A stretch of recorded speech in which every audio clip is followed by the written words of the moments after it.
We have our own definitions કે what is heaven on earth and hell on earth. You know what is hell on earth? આપણી દ્રષ્ટિએ કે hell on earth શું, પૃથ્વી ઉપર નરક શું? It's a combination of 5 things. 5 વસ્તુ ભેગી થાય તો મારા જીવનમાં સુખ નથી. ઇન્ડિયન સેલરી, આપણને ઘણી વખત એમ થાય કે ડોલર્સમાં કમાતો હોય તો બહુ સારું, પણ things are changing and will change.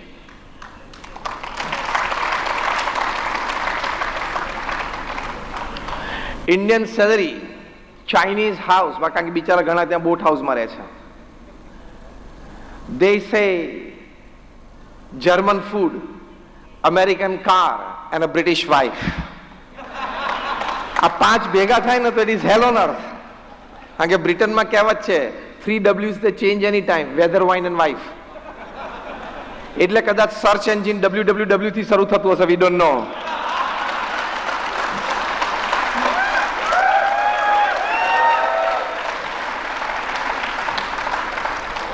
And the reverse of it, heaven on earth. American salary, British house, and fine, nice, cozy house. German car, Audi, Mercedes. A German car, Chinese food and Indian wife.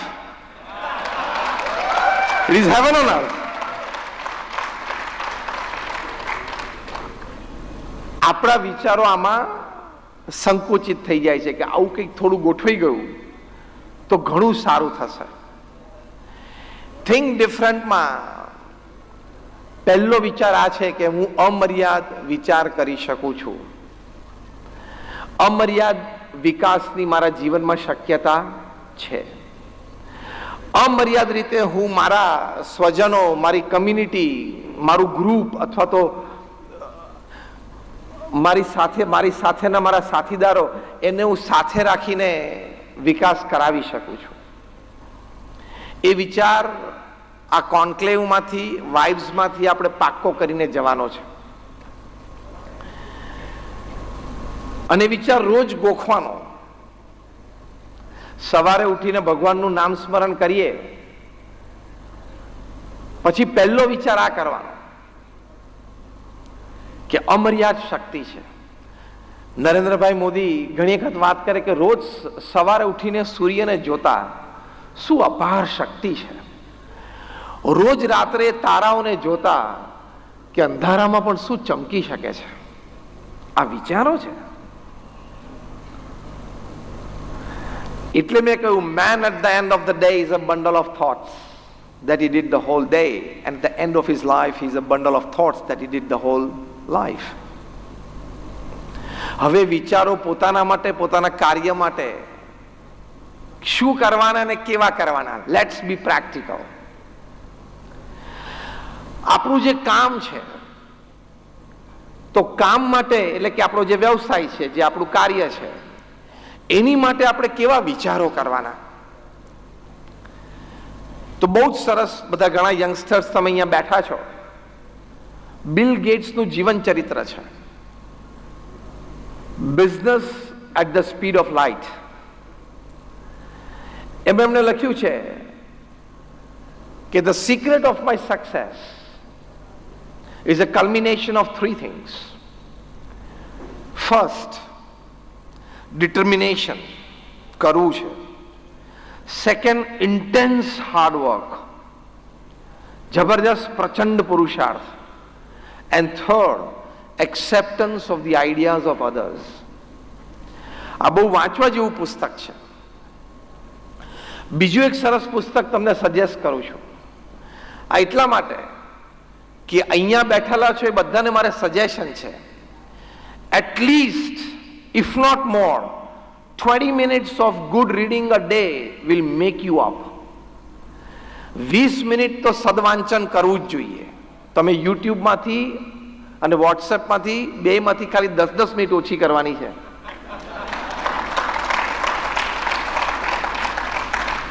કારણ કે એ જે લાલ button છે ને YouTube, અને એ જે લીલું button છે WhatsApp, એ તમે માનો છો કે આ 2 બટનમાં તમારી આખી જિંદગીનો સંપૂર્ણ સમય 80 વર્ષ ખાઈ જવાની તાકાત છે. You have to restrict yourself. You have to restrict yourself. કારણ કે જે થ્રો કરે બધું જોવું. આપણને બધાનો અનુભવ છે કે લાલ બટન એકવાર અડીએ પછી બીજી વાર અડતા અડતા કલાક થઈ જાય છે. કારણ કે અંદર અંદર અંદર તમને આમ લઈ જાય, આમ લઈ જાય, આમ લઈ ક્યાંય અંદર ઘુસાડ દે. You are wasting your time, you are wasting your mental energy, you are wasting your intelligence, you are wasting your memory power. More importantly, you are wasting real-time communication with the people in your life. એ સૌથી મોટું નુકસાન છે તમને. એટલે આમાં time થોડો restrict કરવાનો. તો આપણે વાત કરતા હતા કે તમે 20 મિનિટનું સદવાંચન કરવાનું, એ નિયમ તમે આજે અહીંથી લો. અમે અહીંયા આવ્યા છીએ તમને કંઈક આપવા માટે. હું તો છેલ્લા 32 વર્ષથી નેશનલ ઇન્ટરનેશનલ પ્લેટફોર્મ્સ પર બોલું છું. એક પૈસો પણ કોઈની પાસેથી ચાર્જ નથી કર્યો. I don't charge a single penny for my talks. કારણ કે સંત તરીકે સમાજને સદવિચાર આપવા, સદવર્તન માટે પ્રેરણા આપી એની જવાબદારીમાં અને સેવામાં આવે છે. અહીંયા પણ આજે હું આવ્યો છું. I have not charge a single penny. અને આજે મારો આ બીજો ઇવેન્ટ છે. આજે સવારે મેં ગોંડલમાં ઇવેન્ટ કર્યો. 4 કલાક ટ્રાવેલ કરીને અહીંયા આવ્યો. હવે અહીંથી સીધો ફંક્શન પતાવીને એરપોર્ટ જઈને બપોરે 3 વાગે એક સ્ટાર્ટઅપ બહુ જ મોટો કોન્ક્લેવ સુરતમાં છે. હું 3 વાગે સુરત બોલવાનો છું.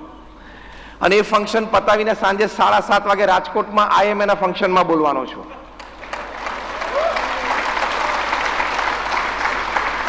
એટલે અમારો તો સંતનો ધર્મ છે કે સદભાવથી તમને સારી વાત કરવી, એટલે નિસ્વાર્થ ભાવે તમને વાત કરીએ છીએ. 20 મિનિટનું સદવાંચન, મહાપુરુષોનું જીવન ચરિત્ર અથવા સોશિયલ રિલેશનશિપ્સ બેટરમેન્ટ, મેનેજમેન્ટ, આના પુસ્તકો તમારે વાંચવા જોઈએ.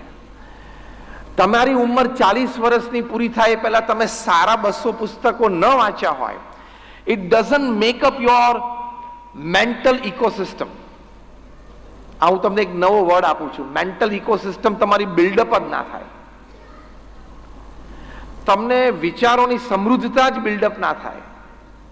તમને પ્રોબ્લેમનું એનાલિસિસ કરવાની શક્તિ જ પ્રગટ ન થાય. નાના નાના પ્રોબ્લેમમાં તમે ગભરાઈ જાઓ.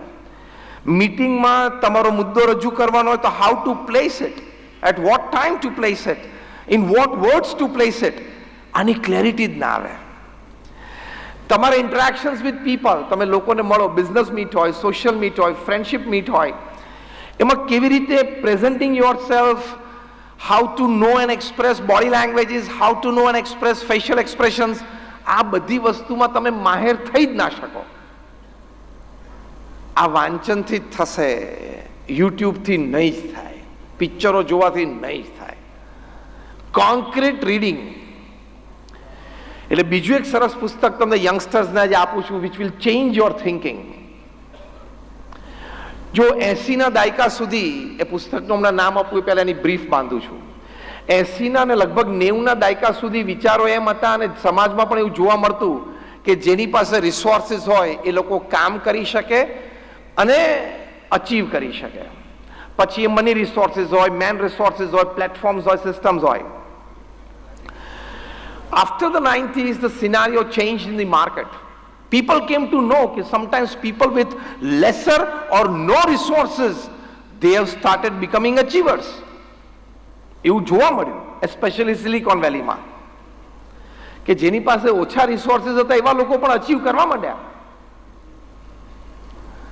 એટલે બહુ દ્વિધા થઈ મેનેજમેન્ટ ગુરુઝને કે આવું કેમ બને. આપણે તો એવું માનતા જેની પાસે વ્યવસ્થા તંત્ર હોય ને, શક્તિ બળ હોય ને, ધન બળ હોય, એ લોકો જ અચીવ કરી શકે.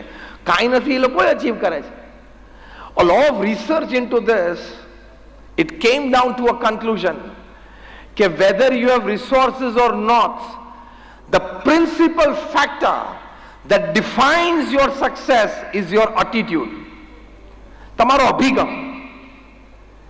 તમારા જીવનમાં જે ઘટનાઓ બને છે, તમારા જીવનમાં જે લોકો આવે છે અને જાય છે, રોજિંદા વ્યવહારમાં જે નાના નાના પ્રસંગો બને છે, એને તમે કઈ દ્રષ્ટિથી મૂલવો છો, કઈ દ્રષ્ટિથી જોવો છો. What happens with you is 10%, how you take it in your life is 90%. જીવનમાં ઘટના તો પોઝિટિવ નેગેટિવ ઘણી બધી બને, એ આપણા હાથની વાત નથી. It's happening is only 10% impact on your life. એ ઘટનાને તમે તમારા જીવનમાં કેવી રીતે સ્વીકારો છો એની ઇમ્પેક્ટ 90% છે. એટલે એટીટ્યુડ ઇઝ એવરીથિંગ એ પુસ્તક જેફ કેલરે લખ્યું. 400 થી 500 જેટલા સક્સેસ માટેના પુસ્તકો વાંચ્યા. More than 2000 articles on success એમણે વાંચ્યા. ઇક્વલી આર્ટિકલ્સ ઓન ફેલિયર્સ વાંચ્યા. More than about 2000 hours of audio programmes એમણે સાંભળ્યા. He interacted with more than 300-500 people, both failures and successes. એની પરથી એમણે આ પુસ્તક લખ્યું છે. એટલે આવા સારા પુસ્તકો એમના પંખા નીચે બેસીને ઇમેજિનેશનથી નથી લખાતા. It has concrete homework behind it.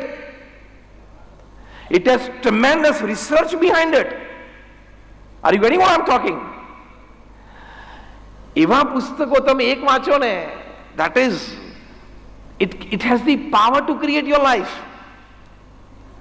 તો એટીટ્યુડ ઇઝ એવરીથિંગ જેફ કેલરનું બહુ જ સરસ પુસ્તક છે. આ પણ તમે ઘણા બધા યંગસ્ટર્સ બેઠા છો, who are the future of the country and the society, આવું તમે વાંચો.